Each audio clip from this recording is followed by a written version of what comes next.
Hello, good morning, all. Welcome to today's online class session.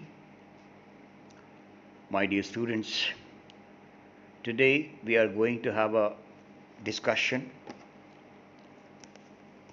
on a very interesting topic. Since it is what you call an indispensable essentiality component to avoid from any individual's life, irrespective of gender or any profession. So, if we do not adopt these components to our life, it is highly impossible to survive in this competitive world. So, it is an unavoidable thing, and if we don't adopt these components, we cannot achieve anything in our life. So let us start with a great quotes. Some of quotes are there.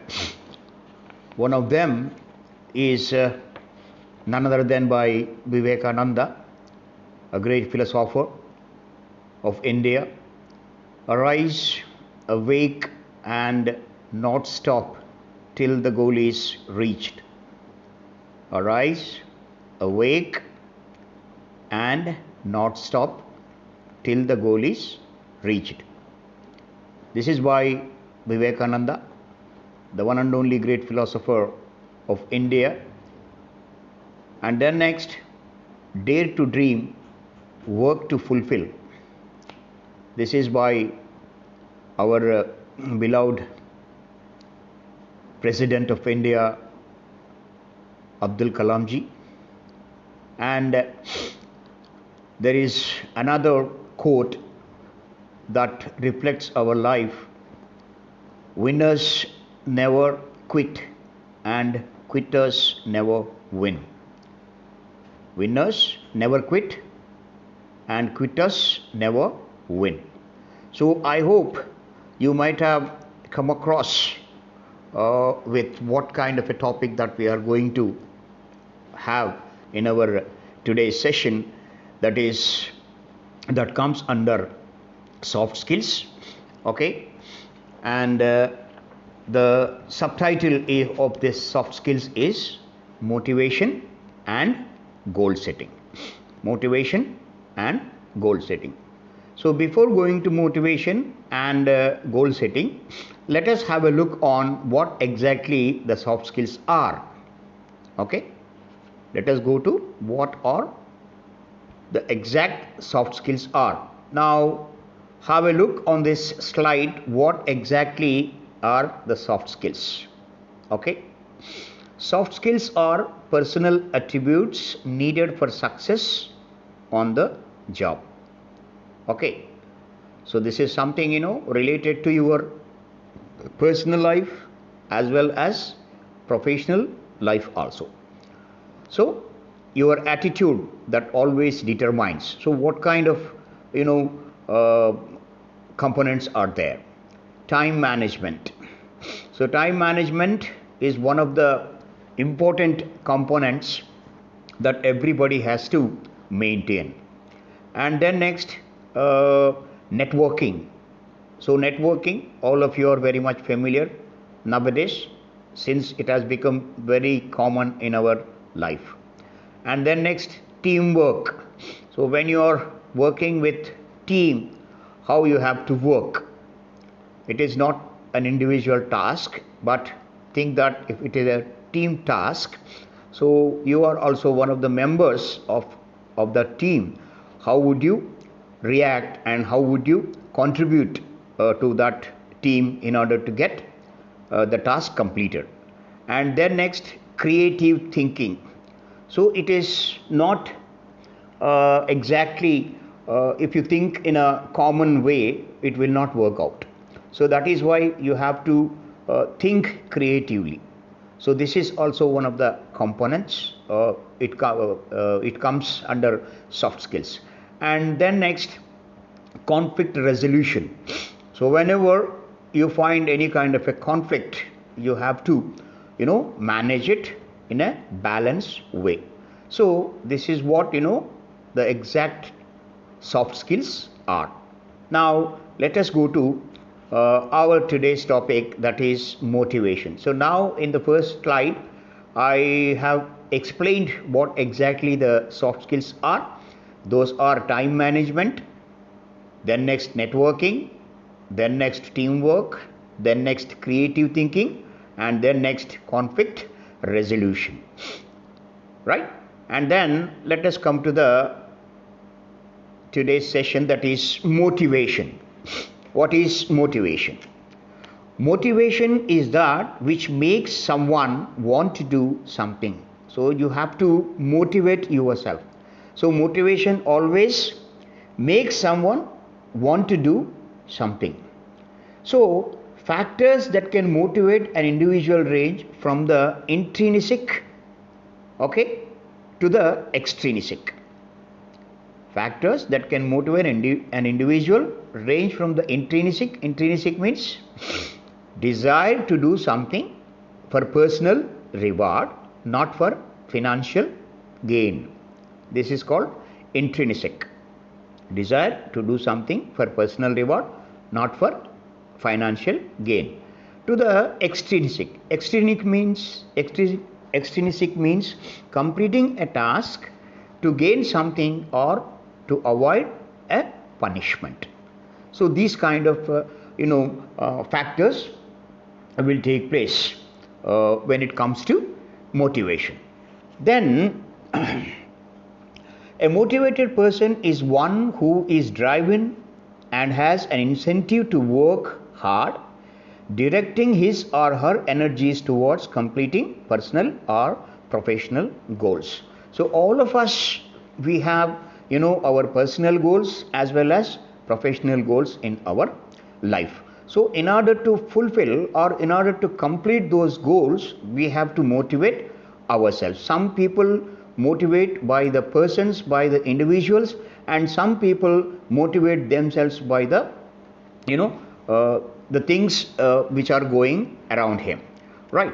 And then next, what is positive motivation? What is positive motivation?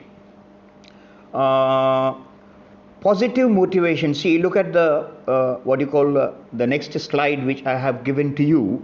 There are in the first slide, motivation is related to attitude, is related to goals, is related to idea, is related to support, and it is related to performance, then success.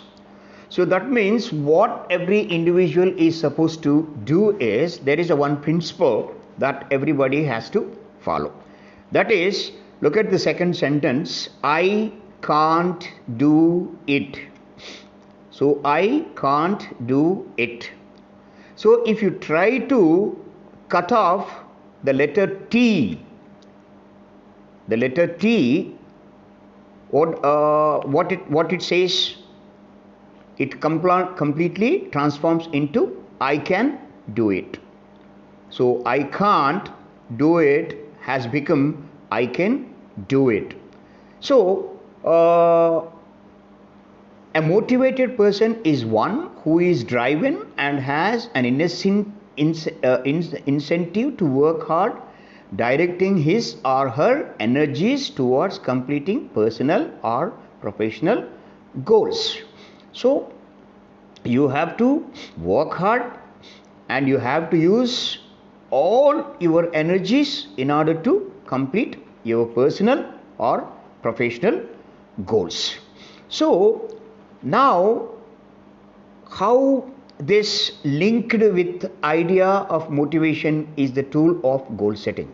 So motivation and goal setting are the two sides of one coin. Okay, they cannot be separated with each other. So that is why they are very much interrelated. So that is why when you get motivated yourself, then you will be able to set a goal for you, whether it is professional or it is personal. Now, how to get self-motivation? Self-motivation. Okay. Look at the next slide. On the cup, you can find some letters on that. You can win if you want. First of all, you have to think that you can win it. You can do it anything.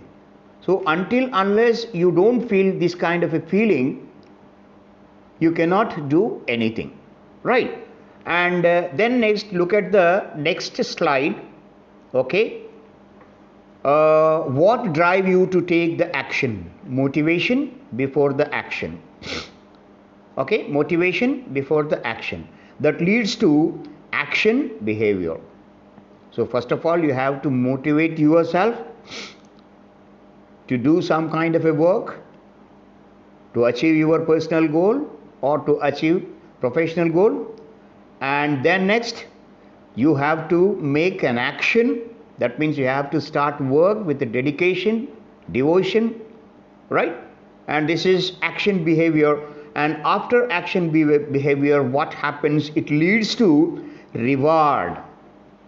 Reward after the action, what you get from taking the action.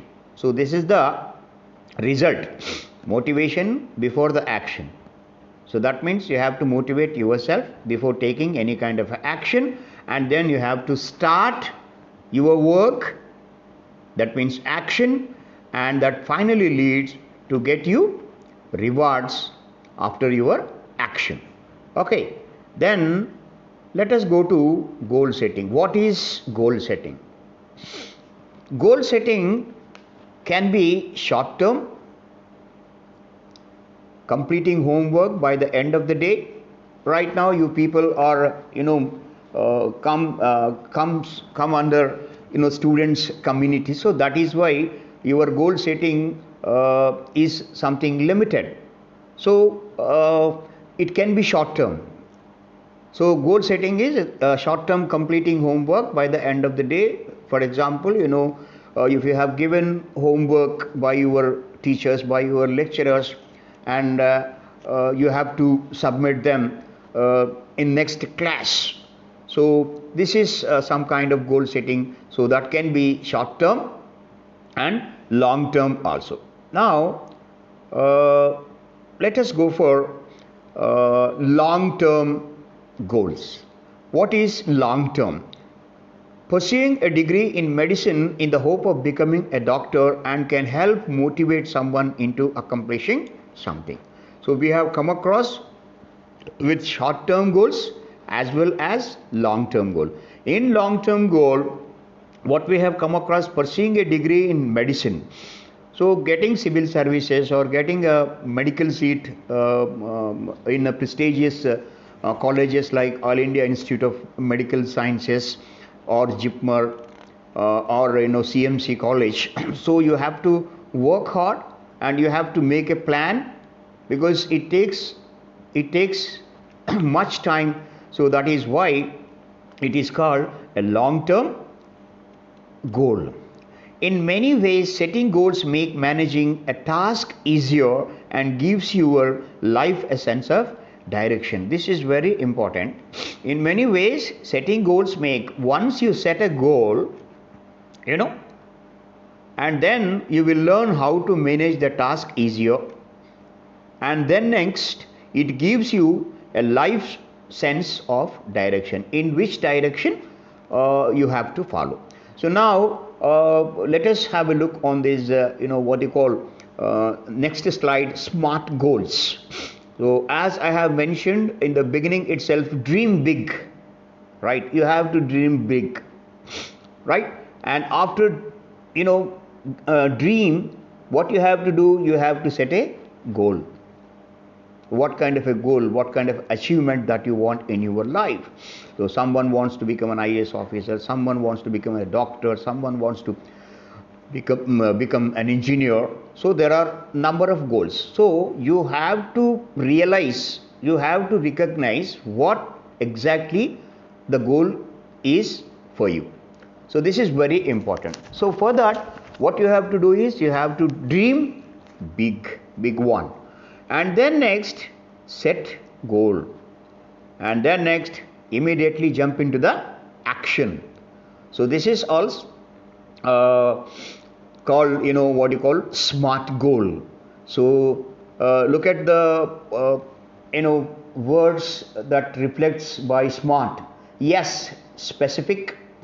M, measurable. Measurable means here time. Okay.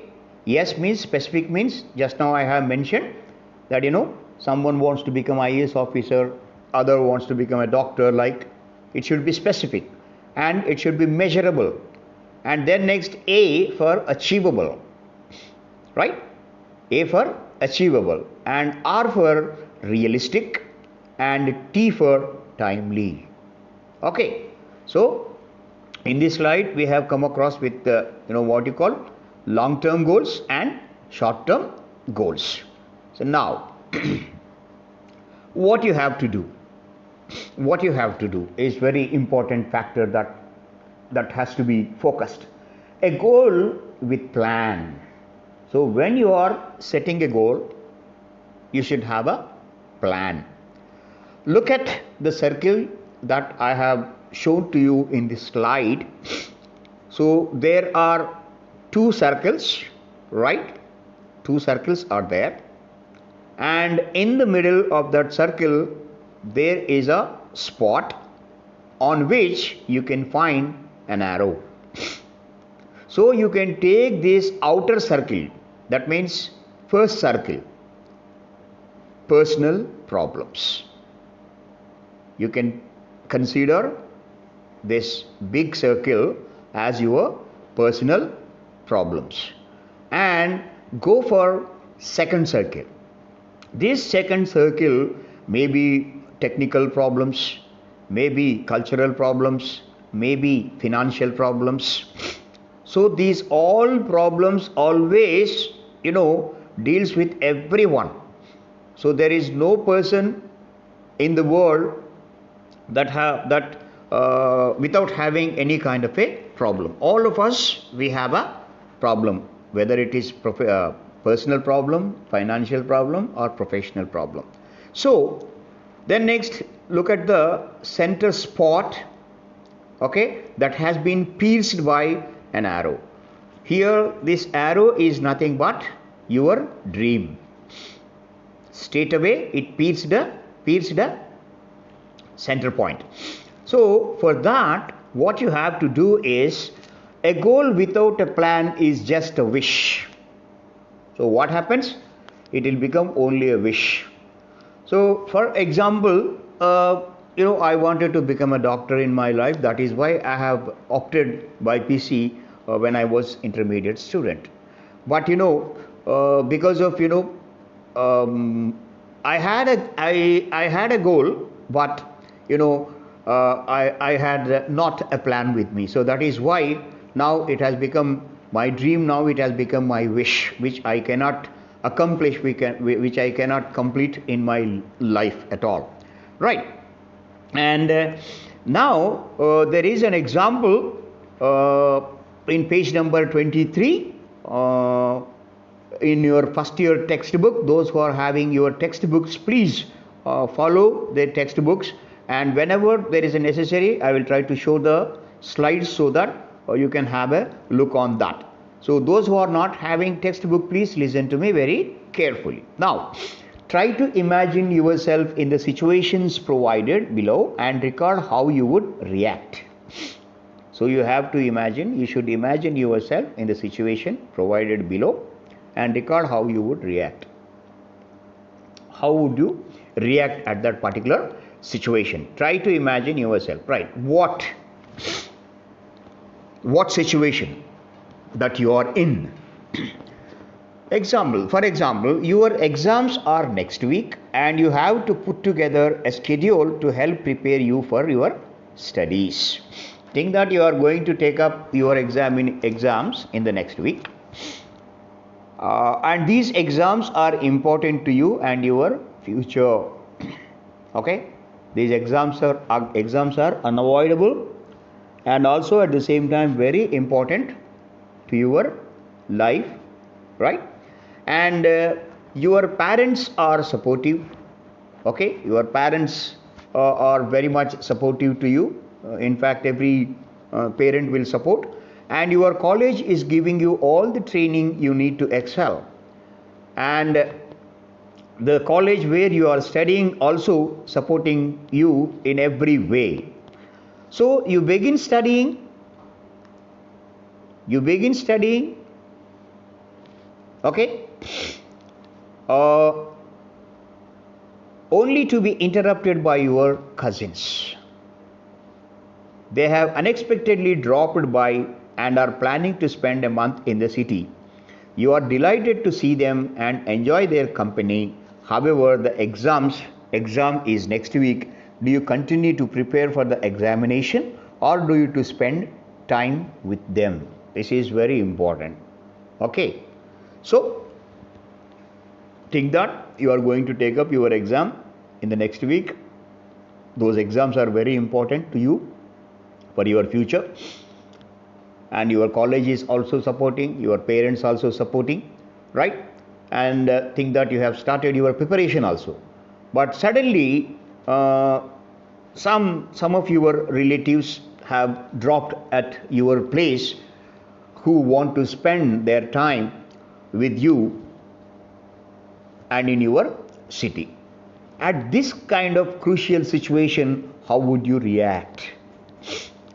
Do you continue the study, or do you continue the preparation for the examination, or do you spend time with them? This is, something, it is called imbroglio, like a state of confusion, like. So you like very much your, relatives with whom you want to spend the time, but as you have to take up your examination next week, which are very important to your future. So at this crucial time, what kind of a decision and what kind of an action that you would take, right? Unfortunately, right. So look at the next slide that I have given to you in this chapter. Goals, set them, be them, reach them. So it is not enough by setting a goals. Okay, you have to allow your goals to be with you always. Okay, if you are allowing your goals to be with you, and then only you will try to reach them. Okay, so set them, be them, and reach them. Okay, and now let us go to the next one. You are delighted to see them and enjoy their company. However, the exam is next. Then next, unfortunately, you have performed poorly in your first internal assessment, scoring marks that we are far below the average. Unfortunately, you have performed poorly in your first internal assessment, scoring marks that are far below the average. Okay. Think that you are an intelligent student, and every lecturer is expecting something more from you, including the principal. Fine. But you are not reached up to the mark. Your marks, your internal marks, your scoring marks are below average. The college principal summons you to her room, where she and your class teacher are waiting to discuss your marks. Your class teacher is sympathetic, but your principal appears to be stern, harsh, and very unhappy with you. Right? In this kind of a situation, when you are summoned by your principal along, with your teacher in a principal's chamber to visit, and think that your teacher is sympathetic towards you, but your principal is stern, very strict, and very unhappy with your marks, because your principal was expecting good marks from you. Okay, and then what happens? How do you proceed? Do you attempt to appease both teacher and principal, or do you defend yourself and question their methods. So what you would do? Do you attempt to appease? Appease means convince. Do you attempt to appease both teacher and principal?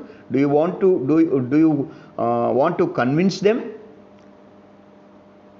you to your teacher as well as to your principal?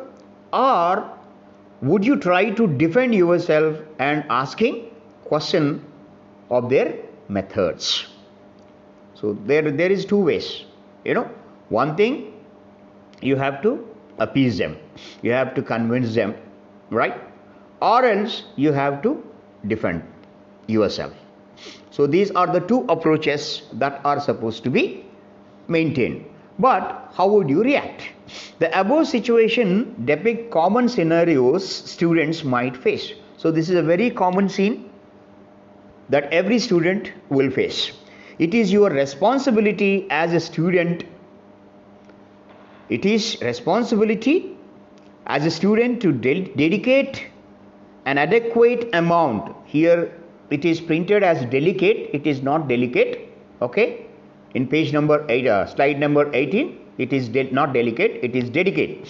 So as a student, it is your primary responsibility to dedicate an adequate amount of time to studies and preparation so that you can perform well in your exams and set a good foundation for your future. See, exams are not going to written by the principal. Exams are not going to written by the teacher.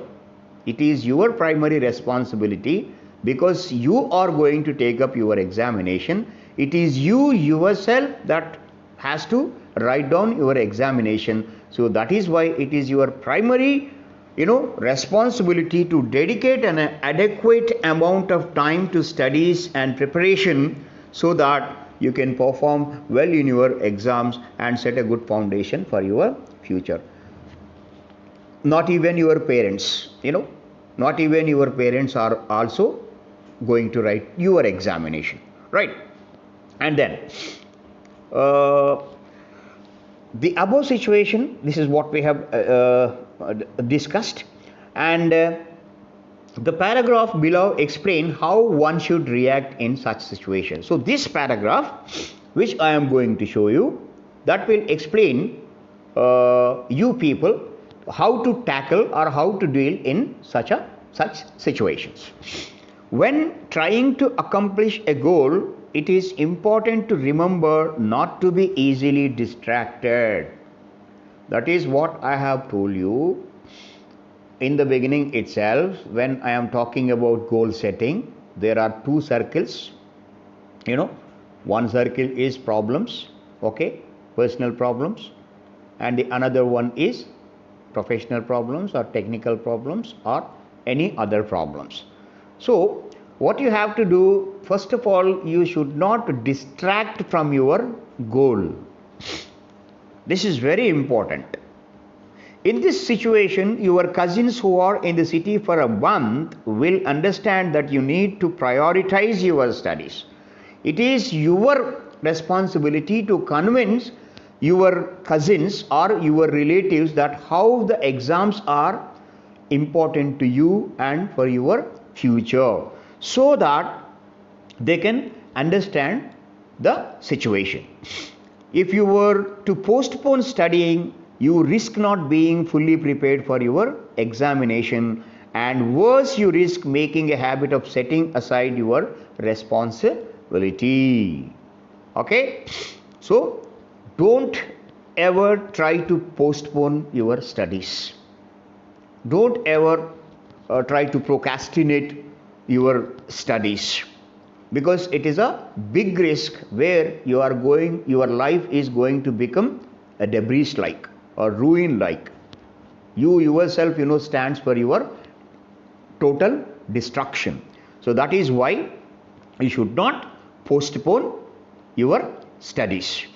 Habit here, you must remain motivated. You have to remain motivated and focus on acquiring a good grade so that you can enjoy your time with your cousins after the examination. You just try to convince them, after examinations you can spend your time as much as you can with your relatives, with your cousins. but it is important to take up your examination. So that is why you should not distract from that your goal, right? For that you have to motivate yourself, and at the same time you have to convince your cousins or relatives by saying how important the examinations are, okay, and focus on acquiring a good grade so that you can enjoy your time with your cousins after the examination, right? And then next, in this scenario, your teacher and principal have called a meeting as they wish to understand why you have performed so poorly. So once again we have come to the first situation. As I have told you that principal and teacher have summoned you to visit the principal's chamber, and the principal was stern, very strict. He was very unhappy with your poor marks, though your teacher some extent sympathetic toward you. What you have to do in this scenario, your teacher and principal have called a meeting as they wish to understand why you have performed so poorly. In their eyes, you have not met your true potential. As far as concerned to their perception, their knowledge, that you have not met your true potential. So it is easy to get angry, okay? It is easy to get angry or to be defensive about your marks, but motivated individuals recognize when they have made a mistake. This is very important. We'll become angry, no doubt about it. If someone is, scolding us, okay, we'll become angry, okay, or some people, will be in a defensive way about your marks, about your mistakes that you have done previously. But what happens, a motivated person never do all these things, but he recognizes when they have made a mistake and understand that they need to work hard to accomplish their goals. An individual, a motivated person, will try to understand where he has mistaken, so that in future he won't do, or he won't commit that kind of a mistake. Here getting angry jeopardizes, okay, it will become dangerous, your position with your teachers and your position in schools also, sometimes in offices also, right? The solution is to accept their advice, to put forward a plan of action, and to take the necessary steps forward. So becoming angry will not solve your problem, okay? Becoming defensive also sometimes will not solve your problem. What you have to do, you have to accept their advice of your principal, of your teacher, of your seniors, and put forward a plan of action, okay? There should be a plan of action, and take the necessary steps forward in order to get good marks in your next semester. And now today this soft skills chapter, where we have discussed motivation and goal setting, the steps that we are supposed to follow, to get motivated ourselves, to set goals of our own life. And then next, go for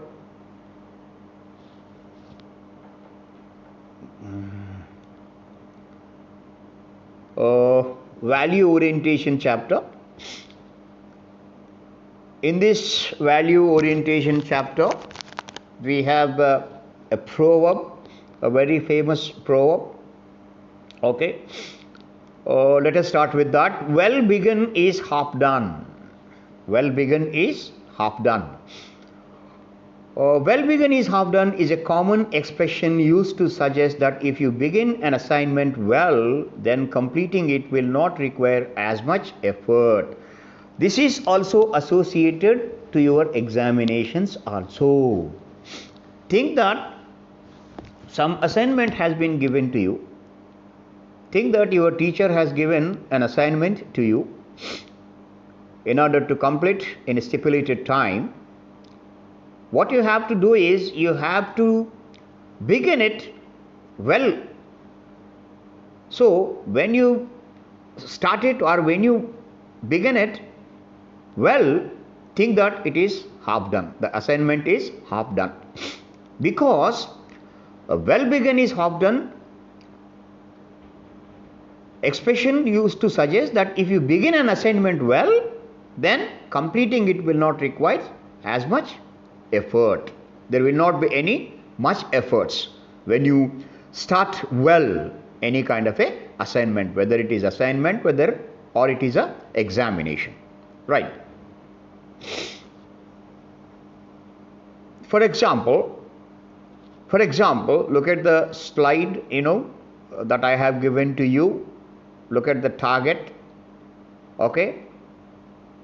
Look at the person, how is running towards his target, his goal, right? Now let us come to the example. For example, if you are given the task of making a presentation on a particular topic, it would make sense to begin by researching the topic rather than leaping ahead to creating PowerPoint slides. Think that you are supposed to present, a seminar, okay, student seminar on a particular topic. It will not help you by making only PPTs, PowerPoint slides, okay? You have to read extensively. You have to go for so many resources from where you will get all information. You have to make lot of research on that so that you can easily present it rather than presenting your PowerPoint slides, right? Okay, this is not something about us, value theory. Easy presentation. How to present, ease of presentation. Collecting all the raw data you will require for your presentation is hard work but necessary. So you have to do hard work. You have to spend a lot of time when you are going to present a seminar on a particular topic. You have to collect all the data, whichever available to you. If it is available in the library, go to library. If it is available in the net, go to the net. But using Google always, doesn't work, isn't it? So that is why it is better to go to visit libraries in order to go through the books. So collecting all the raw data you will require for your presentation is hard work. It is much time spending, but it is necessary. Once it is done, the steps that follow will not be as difficult or time consuming. So once you have collected the data, which is related to your presentation, okay, and it will not be as difficult or time consuming, okay. And then next, another way for looking at this idea,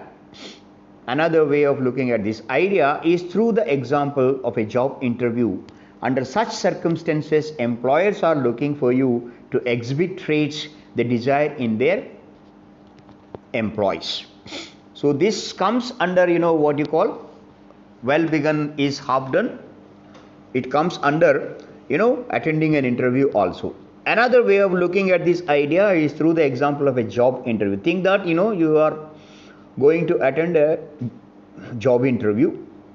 So in any interview, the employers always, expect something more from you.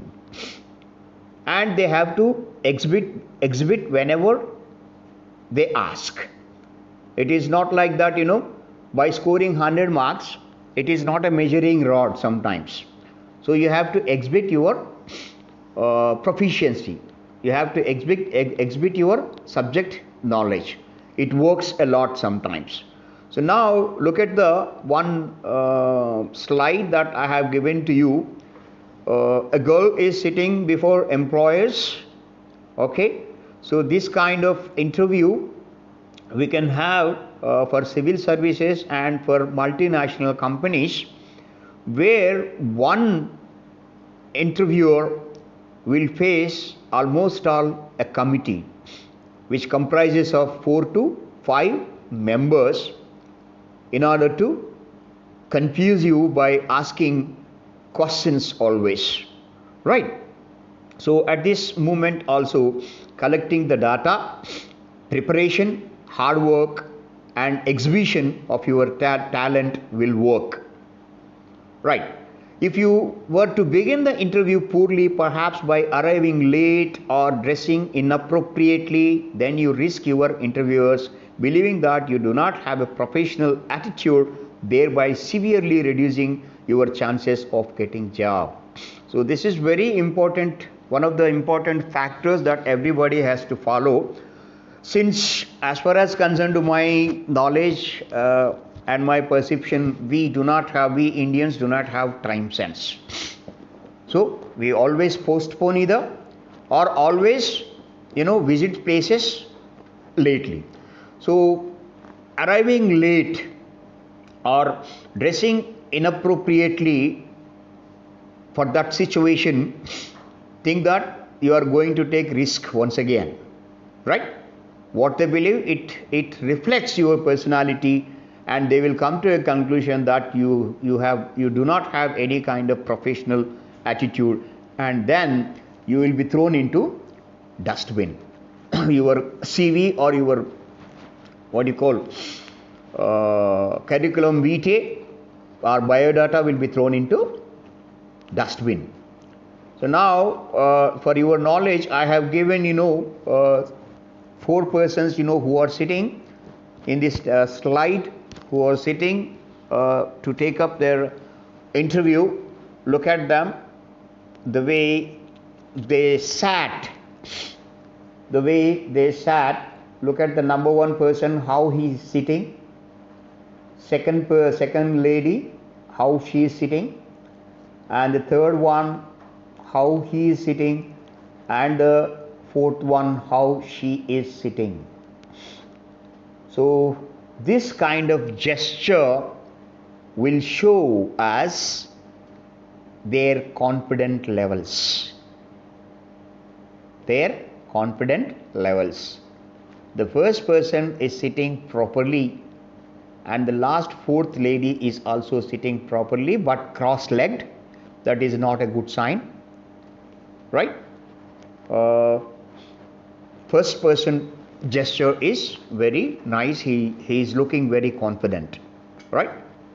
Whatever work you are assigned, let us come to the next slide. Whatever work you are assigned, be it personal or professional in nature, it is always wise to systematically approach the task and plan in advance, prioritizing what needs to be completed first and foremost. This is very important. What is the important thing that you have to complete primarily? What are the unimportant things that you are supposed to complete lastly? So this kind of selection will help you a lot, to accomplish your assignment, whether it is professional or personal. And then next, this will lead to good start, and a good start will give you the necessary momentum to complete your work in efficient, satisfactory manner and help you reach your goal faster. So you have to prioritize what are important, that are supposed to complete fastly, and what are the next foremost things that you are supposed to complete. If you are good at this prioritizing things, this will lead to a good start, and a good start will give you the necessary momentum to complete your work in an efficient, satisfactory manner and help you reach your goal faster. So here ends the today's session, my dear students. We will meet in the next session. Bye.